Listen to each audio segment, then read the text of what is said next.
one yoga for now.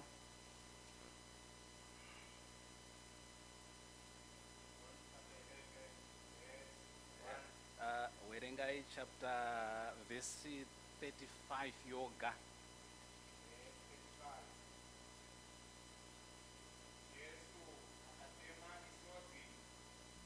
Amen. Mwari wari pafadzi kuverenga kweshoko rawo. Amen. Tingagare pasi.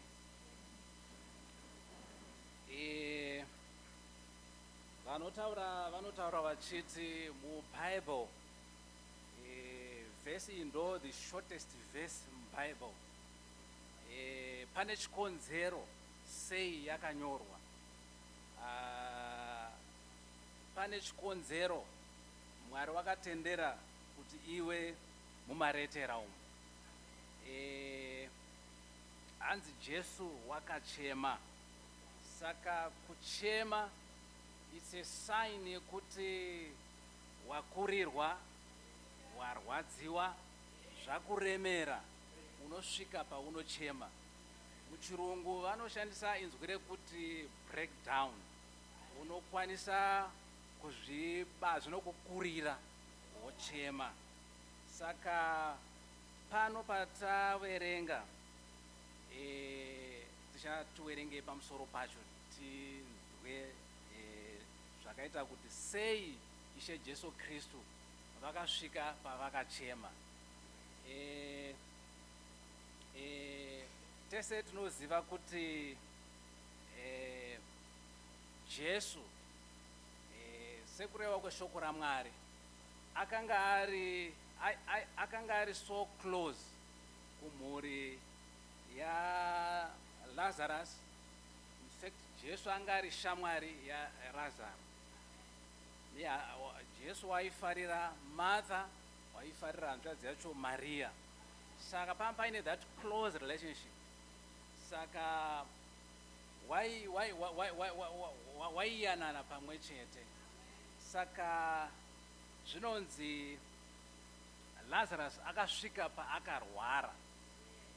Jesu ari kune imwe nzvimbo. Saka hanzvadzi dzaLazarus dzakaziva kuti Jesu ishamwari yaLazarus. Saka vakatumira shoko kuna Jesu kuti Lazarus unorwara. Shoko rakasvika kuna Ishe Jesu Kristu. Anga aine vadzidzi vake. Saka akaudza vadzidzi vake akati Lazarus, in fact paakazofa ndo paakazoudza vadzidzi vake kuti Lazarus warara. Saka shoko parakasvika kuna Ishe Jesu Kristu aine vadzidzi vake, Jesu haana kuenda ipapo. Zvinonzi akatombogara 2 days. Shoko iro rasvika kwaari, haana kuenda. Saka akazoti paya Lazarus afa, Ishe Jesu Kristu vakazviona. Ishe vanoziva zviri mugumo hweupenyu hwedu. Upenyu hwatinorarama Mwari unohuziva. Unoziva mugumo wedu kubva pamawambo. Saka hapana chakavandika pamberi paMwari. Upenyu hwedu huri pachena pamberi pake. Saka Ishe Jesu Kristu vakaziva kuti Lazarus wafa. Akaudza vadzidzi vake kuti Lazarus urere, kana kuti arara. Saka vadzidzi havana kuzvinzwisisa, havana kuzvibata. Vadzidzi vakapindura vakati achaita hake zviri nane kana achinge avata. Asi Jesu akavaudza akati Lazarus wafa. Jesu haana kubva avhunduka ipapo kana kuti abva angoenda ipapo. Haana kureacta, kuchema kana kuti kubatikana. Mind you, Jesu anga ari shamwari yaLazarus. Zvingadai zvava zvakamubata wakachema, asi aiziva kuti iye ndiye upenyu, ndiye kumuka neupenyu. Aiziva kuti simba raMwari richaratidzwa nekuda chimiro chapfuura naLazarus. Saka ndoda kuti tiverenge tinyatsonzwa nhoroondo yacho topfuurira mberi. Toda kuti tiverenge kubva pasame chapter iyoyo, chapter 11, tiverenge kubva paverse 28 tosvika paverse 37.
Ndoda kuti tigoverane shoko raMwari papfungwa yekuti runziro kana kuti influence. Jesu hanzi vasvika kana kuti shoko rasvika kuna Ishe Jesu Kristu kuti Lazarus wafa. Martha paakanzwa kuti Jesu ouya, hanzi akabuda achimhanya akanosangana na Jesu. Akati, Ishe, dai manga muripo hanzvadzi yangu ingadai isina kufa. Zvikanzi ndini upenyu, ndini upenyu. Sa Martha asangana naIshe Jesu Kristu akadzoka ndokunoudza Maria anga asara. Sa Maria paakanzwa kuti Jesu ouya, hanzi akabudawo achimhanya kuti anosangana naIshe Jesu Kristu.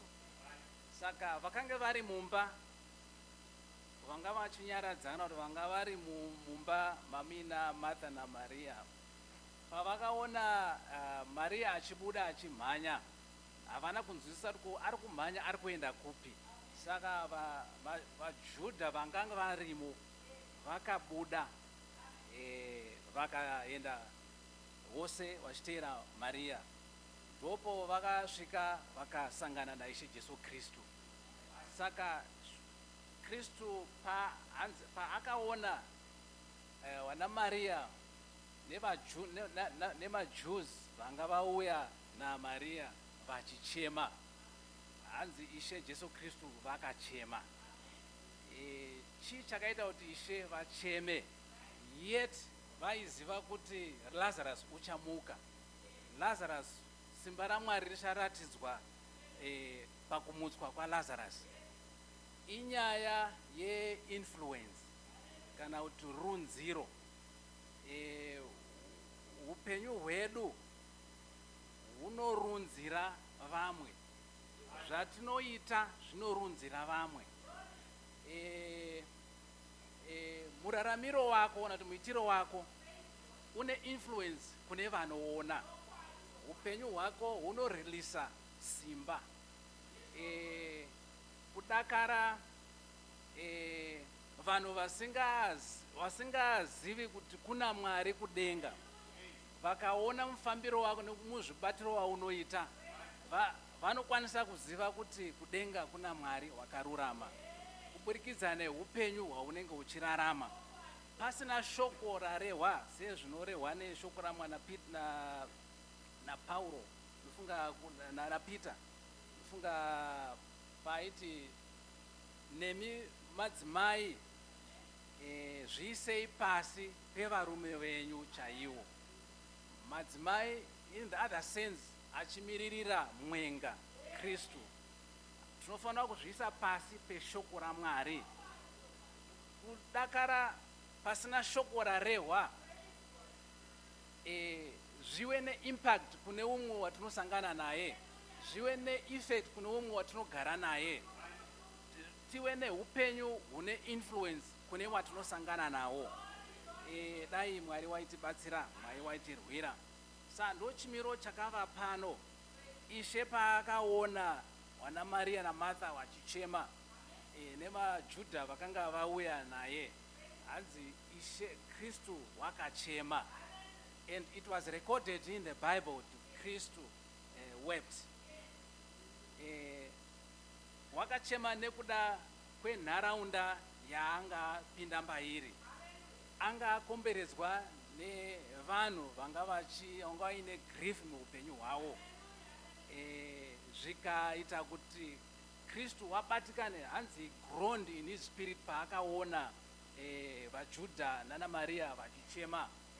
Asi Kristu vaiziva kuti ndiye upenyu, ndiwo anokwanisa kuzomutsa uyu Lazarus anga afa.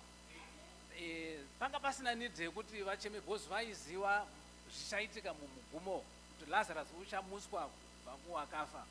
Asi nekuda kwekuti pane chimiro chakakireteka around him, vanhu vachichema vachibatikana, Kristu akabatikanawo nazvo.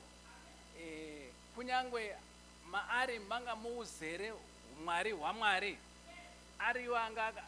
varivo vakanga vakasika denga nenyika nevanhu vose ivavo nezvinhu zvose vanoziva zvinhu zvose. Saka zvanga zvisingaiti kuti muchimiro ichocho Kristu woita sekunge vakundikana kuti vabatikanawo wosvika pakuchema. Vakachema nekuda kwekuwa munharaunda dzevanhu vanga vachichema uyo anga afa Lazarus.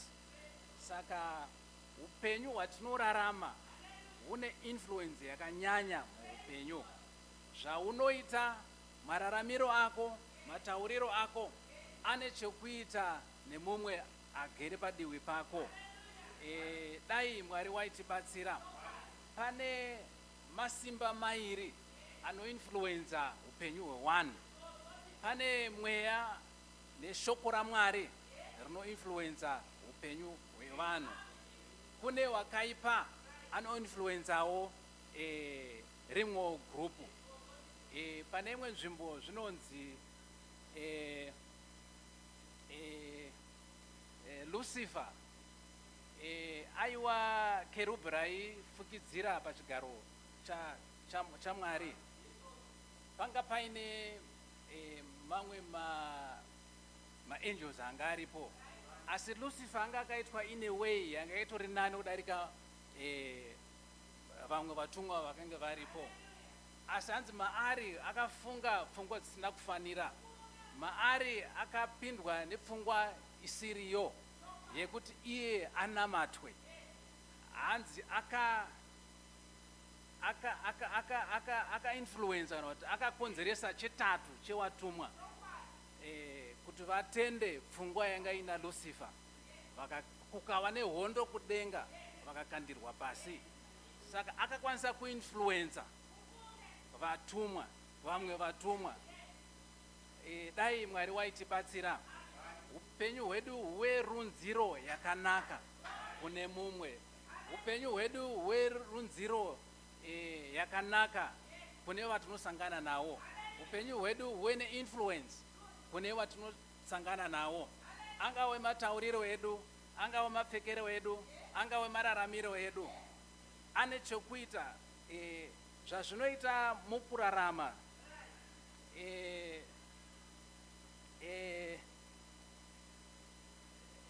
zvatinoita upenyu hwedu. Pane imwe nguva tichasvika ikoko, zvinonzi upenyu hwedu itsamba dzakanyorwa, hunoverengeka, zviri upenyu hwako hunooneka. Saka tine influence, pane chinobuda matiri chinooneka neumwe. Saka dai Mwari waitibatsira taiwa neinfluence yakanaka muupenyu hwatinorarama, tichaona neshoko raMwari. Ndamboreva ndikati pane masimba mairi anoinfluenza chakanaka nechakaipa. Kune shoko raMwari, kune wakaipa. Ndo chikonzero tichiona nyika iri muchimiro chairi pari zvino, influence yewakaipa. Umwe anoona mugererwe unoitwa mumwe, wongonzwa ungozvifarira, wotoona munhu uyo akutozviita. Umwe unokwanisa kuona kana kuti mugadzirwa wemusoro weumwe, umwe wotongozvifarira, asi sosi yacho, chakakosha ndechekuti sosi yacho yambobva kupi. Ndokuti pane masimba mairi anoinfluenza upenyu hwedu. Pane simba raMwari, pane wakaipa. Saka zvakakosha muupenyu hwedu kuti tiise upenyu hwedu mushoko raMwari, tirinzire chiso chedu kushoko raMwari. Tinowana influence yedu kushoko raMwari. Shoko raMwari parinoreva richiti, imi varume idai madzimai enyu. In the simplicity yeshoko raMwari zvarinoreva, ukaritora sezvariri, rinoumba chimwe chinhu muupenyu hwako. Mukurarama kwaunoita pane zvinozotooneka mukurarama kuti iyi ihanzvadzi, iyi ihama, kuburikidza nekutora nekuraramira shoko raMwari. Shoko raMwari parinoti musarega kuungana kwenyu. Muunyoro ihwohwo wekuti musarega kuungana kwenyu, zvichida unetori nemakwanisiro ekuti unokwanisa kuenda kuservice iri service day, asi wochuza kugara hako kumba, wazvidza shoko raMwari. Hazviunzi simba raMwari muupenyu hwako, asi ukararamira ukatora shoko raMwari muhuzere, pane chinoitika, pane chinoumbika. Influence uri zvauri nekuda kwezvaunoona, zvaunonzwa nezvaunosangana nazvo. Ndingapa muenzaniso wekuti ndingaropafadzwa nevana sei ndovane wana 2 matwins nhasi. Ini ndiri samanyika, ndiri munhu mutema. Pamatwins angu 2 maybe ndotora 1 wotorwa sei woenda kana kuti kuChina, achiri muinfancy hwake, kana kuti woenda kuUK, umwe wosara muno. Vese vana vangu iwawo. Uyu aenda kuChina, after 5 years akadzoka, after 7 years akadzoka, vese vana vangu. Asi umwe ukataura naye SHONA kuti uti wakadii, anogona kuti adza kuzvinzwa, nekuti akurira muenvironment yekuChina kana kuti yekunyika kwaanga iri ikoko, akainfluensiwa nenzvimbo yaanga ari iyoyo. Saka tiri zvatiri, nekuda kwezvatinonzwa nezvatinoona nezvatinowerenga, zvakakosha muupenyu hwedu kuti tingoraramire shoko raMwari. Zvaunowerenga, zvaunofarira kuona, vanhu vaunofarira kufamba navo vane chokuita neupenyu hwako. Is either iwewe ndiwe unokwanisa kuva influencer kuti vaone chokwadi cheshoko raMwari, kana kuti vice versa, ivo vanokwanisa kukutena woraramira zvisiri shoko raMwari.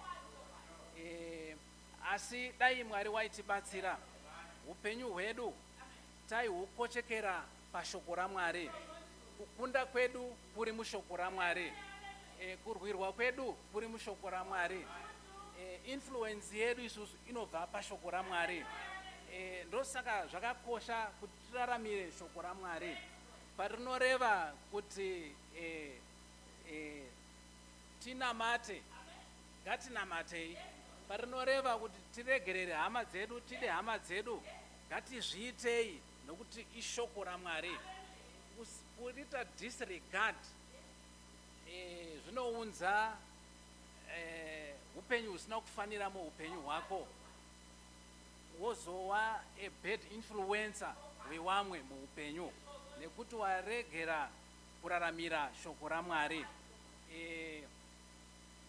Naboreva ndikati shoko raMwari rinoti musarega kuungana kwenyu sezvinoita vamwe. Mukada kuva vakatendeka mumwoyo menyu, zuva reservice kana rakwana, ukasaenda kuservice, ukava wakatendeka, ukazvibvunza kuti chii chawanga uchiita pazuva reservice, vamwe vachinamata, makwanisiro ekuenda kuservice aripo, iwe maybe wochuza kuti nhasi handiendi kuservice.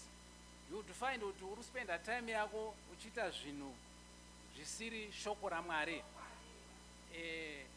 Zvinounza a bad influence muupenyu hwako. Saka mangwanani ano, dai Mwari waitibatsira, upenyu hwedu taihuisa pashoko raMwari, upenyu hwedu taihukochekera pashoko raMwari, tinowana runziro yedu kubva pashoko raMwari. Saka pano patawerenga Ishe Jesu Kristu vasvika vasangana na Maria na Martha, nevajudha vakanga varipo, hanzi vaichema, vaiungudza nekuda kwechimiro changa chiripo. Hanzi Ishe Jesu Kristu vakachema, vakabatikanawo nechimiro changa chingori ipapo. Saka influence, upenyu hwedu hunorelisa simba pasina shoko rarehwa, pasina kuparidzwa kana kukwira pagomo uchiparidza kuti ndinonamata kana kuti ndiri mutendi weshoko raMwari. Kungoraramira zviri shoko raMwari koga zvine simba rakanyanya kukunda maybe kumira pano ndichiparidza. Ndo zvakarehwa naPeter zvichinzi likewise imi madzimai zviisei pasi pevarume wenyu, kuti kunyangwe vasingatendi vakaona muraramire wenyu, vakaona mufambire wenyu, muzvibatire wenyu, vatendeuke kana kuti vazvipe kuna Mwari. Saka inyaya yeinfluence. Saka chinofanira kuti influencer ishoko raMwari. Ndicho choga chinokwanisa kuti influencer munguva yatinorarama. Munguva yevaIsraeri vakabuda munyika yeunhapwa yeIjipita vachienda kunyika yeCanaan. Zvinonzi murenje vakasangana nezvakawanda kana kuti machallenges akawanda mukufamba, asi pavanhu vese vakabuda panga paina Joshua na Caleb. Joshua na Caleb vakakochekera, vakatora upenyu hwavo vakahuisa pashoko raMwari. Shoko raMwari ranga riri kuti vabve munyika yeunhapwa vaende kunyika yechipikirwa. Joshua na Caleb vakava nekutenda kwavo kwakasungirirwa pashoko iroro. Murenje makamboshayika mvura, makamboshayika chokudya, vanhu vakamukira Moses vakada kumutema nematombo, asi Joshua na Caleb vanga vasiri kudivi iroro, nokuti upenyu hwavo wakanga wakahuisa pashoko raMwari. pavimbiso yeshoko raMwari. Saka shoko raMwari iroro ndo rakainfluenza upenyu hwavo. Pawaikomplena vachida kurwisana naMoses, Joshua naCaleb vanga vasiri mudivi iroro, nekuti mavari mamine vanga vakatenda shoko raMwari. Ndo zvazvinofanira kuva mukati meupenyu hwedu.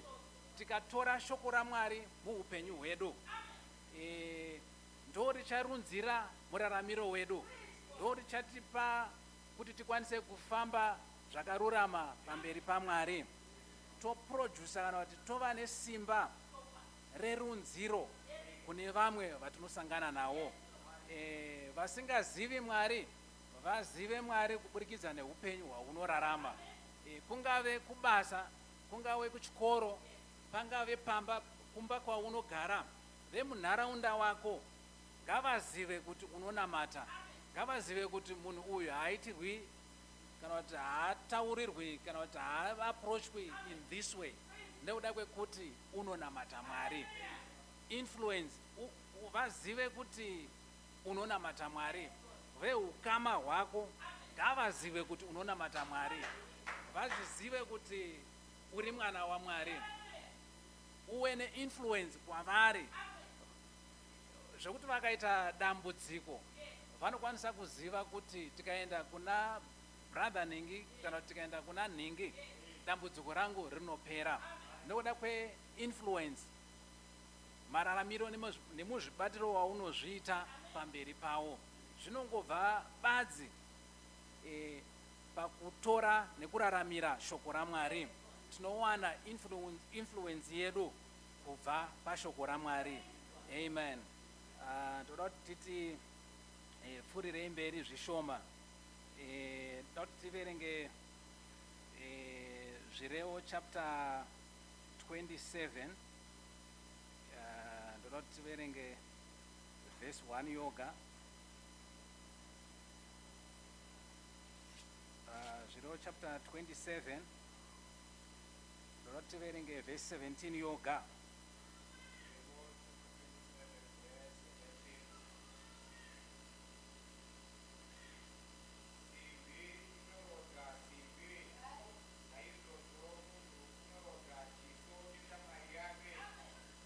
Amen. That's influence. Zvinotora munhu kuti ave nechekuita nemumwe munhu. Ukazvitora nemuto usakafanira kana ukasararama upenyu hwakafanira, pane umwe akatarira anokwanisa kutora nhodzera isiriyo.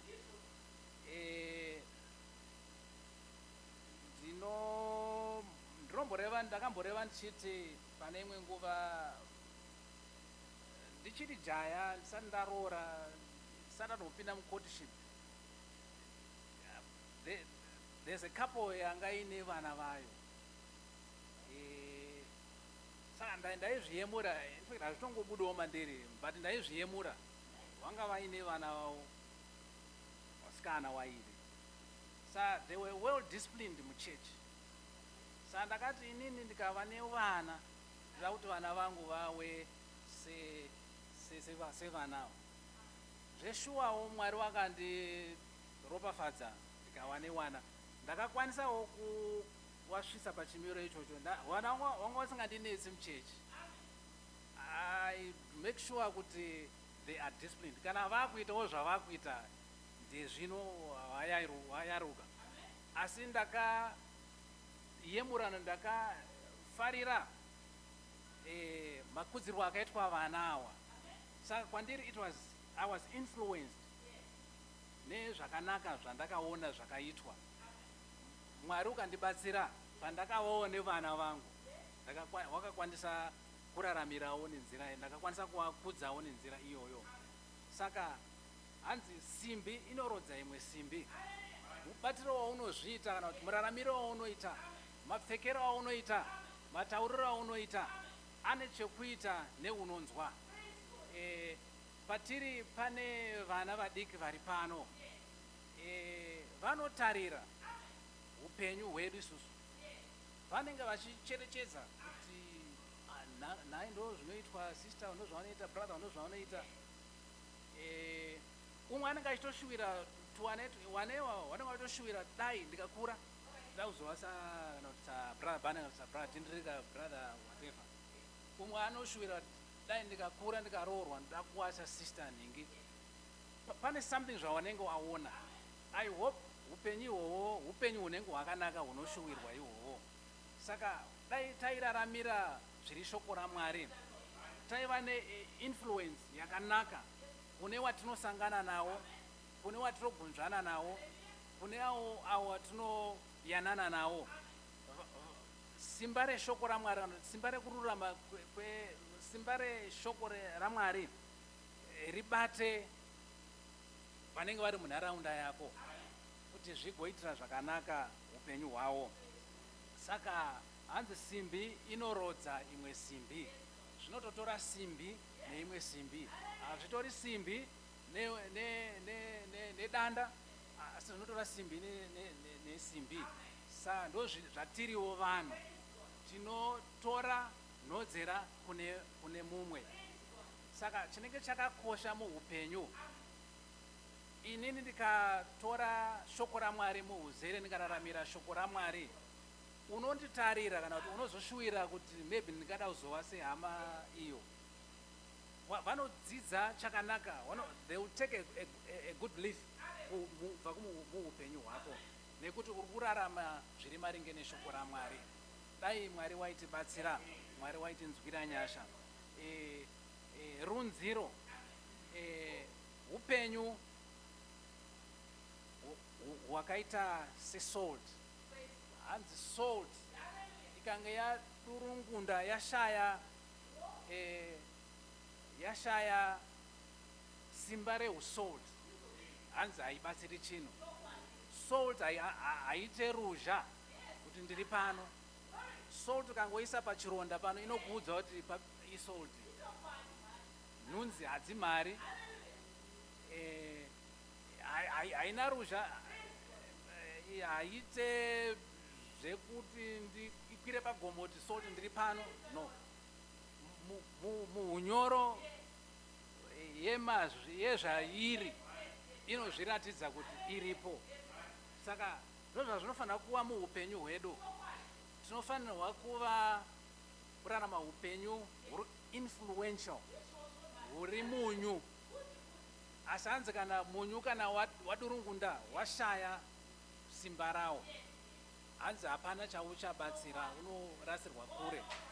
Dai Mwari waitibatsira, upenyu hwedu hwaiwa munyu, upenyu hwedu hwaiwa neinfluence yakanaka kune watinosangana nawo, kune vanotinzwa, kune vanotiona. Chinova chinhu chakanaka mukurarama panyika ino. Saka simbi inorodza imwe simbi. Saka upenyu hwako hune chekuita neumwe ari padivi rako. Just imagine, iwe ukararama upenyu husakafanira. Imagine kuti uchakonzeresa zvakadi hazvitopindi mumurangariro wako kuti maybe mapfekero wakaita ane impact kuna anoona. Maybe even matauriro aunoita kuti ane impact yakadii kuno mumwe unonzwa. This is the reason why ndiri kuti zvinokosha kuti tiraramire shoko raMwari. Zvinorehwa neshoko raMwari tizviraramire, zviwe influence yakanaka kune vanokunzwa, kune vanokuona, kune vaunogunzvana nawo.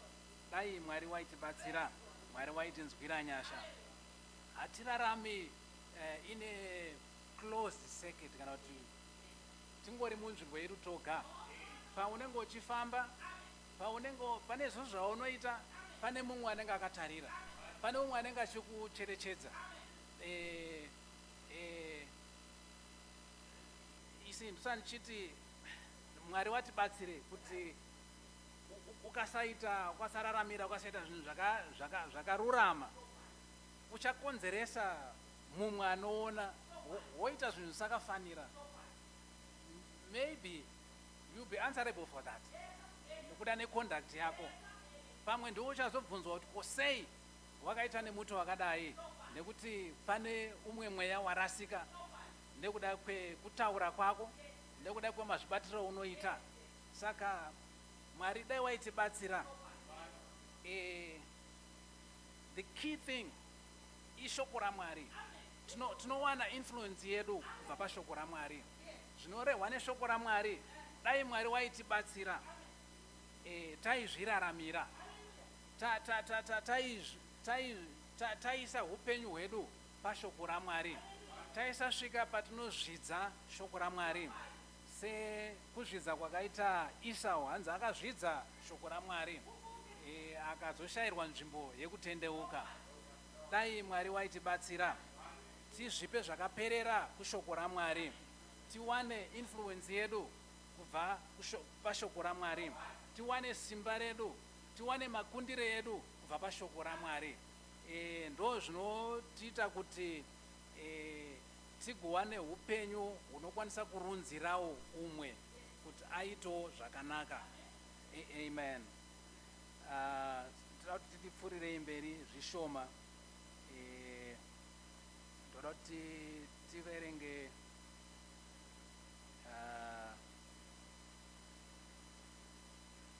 Wakorinde wechipiri chapter 3. Toda kuti tiverenge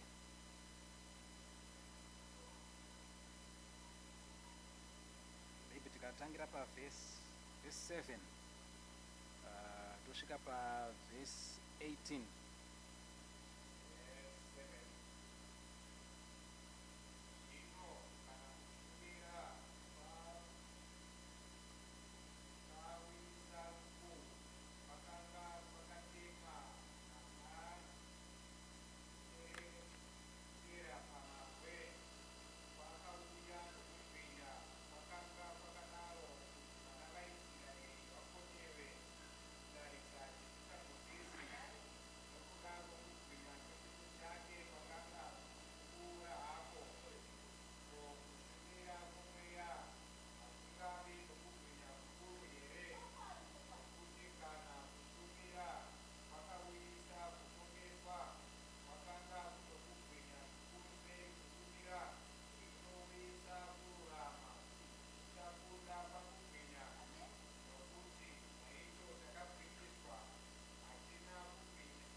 Panapa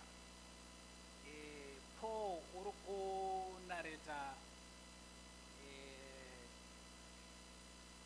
zvakaitwa naMoses paakakwira mugomo reMount Sinai, paya paakanopiwa murayiro ine 10. Tese tinoziva kuti murayiro wekutanga wakanyorwa naShe, wakanyorwa pahwendefa padombo, paya paakadzika mozisi mugomo ndokuona vaisraeri nanaaroni vachinamata chimpunzo changa chagadziriswa kana chamiswa naaroni. Mozisi akapwanya murayiro kana kuti akapwanya mirayiro iya yaakadzika nayo. Saka vakazodzokazve mugomo riya Mount Sinai. Mwari this time I think it was Moses akanzi anyore murayiro iyoyo padombo. Moses akanyora. Saka mukawerenga akaundi yacho kuna Exodus I think it should be 34. Chinonzi Moses akanga ari mugomo for 40 days and 40 nights. Saka he was communing naShe. Anga communicate na Mwari. Chaunoerenga kuti chaunodya, chaunospendera nguva yako zhinji pachiri, chine chokuita neupenyu hwako. Ukafarira kuerenga nekuona zvimafirimu zvisina kufanira nekuona zvinhu zvisingaiti, ndo zvinoumba hunhu hwako izvozvo, zvinoinfluensa upenyu hwako. Saka Moses akawa in the presence of God for 40 days and 40 nights. Saka hanzi paakadzika chiso chake chakabwinya. Kudakara vaIsraeri havana kukwanisa kutarisana naMozisi nekuti anga ari muupo hwaMwari. Simba raMwari rakanga rakuratidzwa kuburikidza naMozisi. Saka vaIsraeri havana kukwanisa kuti withstand chimiro ichocho. Saka pakati Moses, beta ufukidzire chiso chako nokuti anga achibwinya nokuda kwekuti anga ari in the presence of God. Ishe wakarurama, Mwari wakatendeka, Mwari mutsvene. Ukazvipa kwaari, upenyu hwako hunova the same as well. Upenyu hwako hunoshanduka. Vanhu vanoona simba raMwari muupenyu hwako. Saka Moses afukidzira chiso chake kuvaIsraeri. Kubwinya kwaMwari, shoko raMwari rinoti kubwinya kwaMwari kwakadzimaidzwawo mumaziso evana vaIsraeri. Havana kukwanisa kuona kubwinya kwaMwari, havana kukwanisa kuona zviri zvokwadi yaMwari, nekuti Moses akanga aisa a veil kumeso kwake. Saka patawerenga pano Paul uri kuti kana izvo hazvo zvaipfuura, kana zvanga zvine kubwinya kwakadaro, what more this side, apo mweya waMwari uri kubata nesu munguva ino, kubwinya kwacho kuchange kwakakura zvakadii. Ndo analysis kana kuti ndo Paul zvari kuedza kureva pano kuti isusu setinotarisa muemira tichiona kubwinya kwaMwari, toshandurwa tofanana nechimiro ichocho, tichibva pakutenda tichienda pakutenda sezvinotenderwa nemweya waMwari. Saka influence yedu inobva pashoko raMwari. Tikazvipa kuna Mwari, tikapa nguva yedu kuerengwa kweshoko raMwari, tikapa nguva yedu kuya kunoshumira Mwari, pane shanduko inoitika muupenyu hwedu. Iwe unogona kutadza kuiona. Zvakafanana nekukura. Mwana kana aberekwa unodya mweya anokura, but hauone kuti nhasi akura zvakadii. But akaramba achiyamwa, unoona kuti bhusi yanga achipfeka haachakwani, hembe yanga achipfeka yakuita diki, nekuti ari kuramba achidya, ari kuramba achiyamwa. Ndozvazvinowawo mweya yedu. Tikazvipa kuna Mwari, tikazvipa, ndakafarira message yakapiwa nabrother Tindrik on Friday. Tikazvipa kune zvinhu zvaMwari, pane zvinoumbika muupenyu hwedu. Tinokura muumwari, mukuziva Mwari. upenyu hwedu hwoshandurwa tova nerunziro yakafanira kune vatinogunzvana navo. Zvese zvinobva kuti tatora sei shoko raMwari, tazvipa sei kushoko raMwari. Dai Mwari waitibatsira, Mwari waitinzwira nyasha. Hanzi tinotarira muemira tichiona kubwinya kwaMwari chishandurwa kuti tifanane kubwinya ikoko zvichiitwa nemweya waMwari. Saka meso edu, upenyu hwedu, zvatiri ngatizvipei kushoko raMwari. Shoko raMwari ndiro rinokwanisa kutishandura, ndiro rinokwanisa kutiumba, ndiro rinokwanisa kutikudza, ndiro rinokwanisa kutipa upenyu kuti tikwanise kurarama upenyu hunobatsira umwe achakunzwa, umwe wauchagunzvana naye muupenyu, umwe wauchataura naye. Saka dai Mwari waitibatsira. Saka zvakakosha kuti titore shoko raMwari sezvariri, tiriraramire muupenyu hwedu. Rine zvarinoita semunyu wandarewa paya. Pasina zvawaita, pasina kuparidza kwawaita, pasina shoko rawataura, upenyu hwako hwoga hwaunorarama huwe neimpact kune vari munharaunda yako, riwe neimpact kune vari pedo newe. Saka dai Mwari waitibatsira, Mwari waitinzwira nyasha, simba rerunziro, ngatitorei runziro yedu kubva pashoko raMwari. Zvikasadaro tichawana runziro yedu from this other side. Wakaipa urikushanda overtime munguva yatinorarama, ari kuda kuita make sure kuti vanhu wabva pashoko raMwari. Ndo zvinounza kutongwa, nekuti vanhu vanenge vasiya zviri shoko raMwari. Ndiwakaipa uyo ataona kuti akawane pfungwa yanga isina kururama paanga ari kerubhi raifukidzira kudenga, kukawa nehondo akanyengera chitatu chevatumwa vakakandirwa pasi pano. Saka spiriti iyoyo kuti unhu ihwohwo hauna kupera. Pavakakandirwa panyika ino, wane influence yawanayo kune vanhu vari kurarama panyika ino. Saka Mwari dai waitibatsira, influence yedu isabva kudivi iroro. Isu ngatiwane influence yedu kushoko raMwari. Zvarinoreva, zvarinotaura, ngatizvigamuchirei, ngatiti amen kwazviri. Ndo zvinotipa simba rekuti tikwanise kukunda chimiro chiri panyika, upenyu hwedu huwe nerunziro yakanaka. Pane imwe nzvimbo